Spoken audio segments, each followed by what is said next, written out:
म्हणजे पक्षामध्ये प्रवेश करण्याची आहे की एक सेक्युलर पक्ष आहे, त्या सेक्युलर पक्षाला जॉईन होताना मलाही चांगलं वाटतं. आणि आतापासून नाही, 2004 पासून सुद्धा मी काँग्रेसला जॉईन होण्याच्या तयारीत होतो. मात्र संधी त्यावेळी भेटली नाही. आता संधी आहे, वेळ आहे, म्हणून मी जॉईन केलं. तुमची लढाई कोणाच्या विरोधात असणार आहे? माझी लढाई कोणाच्याही विरुद्ध नाही. मी माझे काय मुद्दे आहेत त्याच्यावर आम्ही लढणार नाही. आमच्या पक्षाचे जे समर्थनात जे काही मुद्दे असतील त्या बाजूने मी लढणार.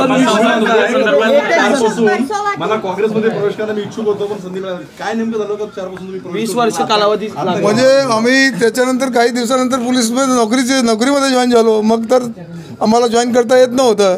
आता मी 2022 मध्ये रिटायर्ड झालो. त्यानंतर ही संधी आता भेटली म्हणून मी जॉईन केलं. लोकसभेच्या वेळी तुमचं ट्विट खूपच चर्चेत होतं की तुम्ही लोकसभेची निवडणूक लढणार, पण त्यावेळी तुम्ही लढले नाही. आता विधानसभेला संजय पांडे आम्हाला दिसणार का नाही दिसणार? सगळीकडे दिसणार. पक्षामध्ये आहेत, पक्षाबरोबर उभा राहणार. निवडणुकीच्या रिंगणात वर्सोवामधून तुमचं नाव चर्चा बरोबर खरं आहे. वर्सोवामध्ये मी राहतो. वर्सोवामध्येच आमचा सगळा वर्चस्व आहे. संधी भेटली तर वर्सोवावरून लढणार. ठाकरेंच्या शिवसेना भूमिका असेल तुमची? तिकीट नाही मिळाली तर काय भूमिका असेल? म्हणजे तिकीट नाही मिळाली त्यावेळी बघू. आता कशासाठी?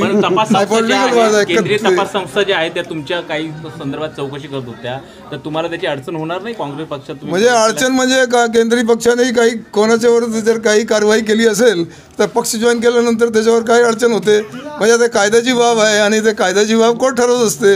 राजकीय पक्ष ठरवत नसते. सर, महाविकास आघाडीमधून ठाकरेंची शिवसेना या जागा झालेली होती, ती काय कारवाई झालेली होती, कुठेतरी ती राजकीय दृष्ट्या प्रेरित होऊन कारवाई झाली होती.